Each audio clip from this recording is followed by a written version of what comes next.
फैसलाबाद से मोहम्मद अशफाक मुगल पतंगबाज सजना बाज न आए, पुलिस ने पतंगे धाती डोर समेत गिरफ्तार कर लिया। सीपीओ फैसलाबाद की हिदायत पर पुलिस की काइट फ्लाइंग के खिलाफ भरपूर कार्रवाइयां जारी हैं। थाना civil line D type colony और समनाबाद पुलिस ने कार्रवाई करते हुए 3 मुलजमान आतिफ, आकिब और हारिस को गिरफ्तार कर लिया।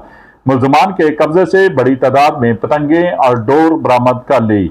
ये पतंगे और डोर से इंसानी जानें ज़ाया हो रही थी। डोर के पिनने से गले काटने, मुख्तलिफ जगह से काट के निशान भी हो रहे थे। पुलिस ने मुलजमान के खिलाफ मुकदमा दर्ज करके मजीद तफ्तीश शुरू कर ली। पतंगबाजी एक खूनी खेल है जिस पर सख्ती से पाबंदी है, खिलाफ वर्जी पर कानूनी कार्रवाई की जाएगी।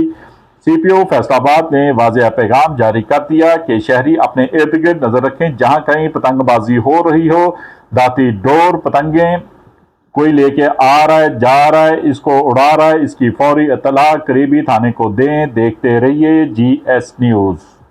इस वीडियो को लाइक करें, हमारे चैनल को सब्सक्राइब कर बेल आइकन जरूर प्रेस करें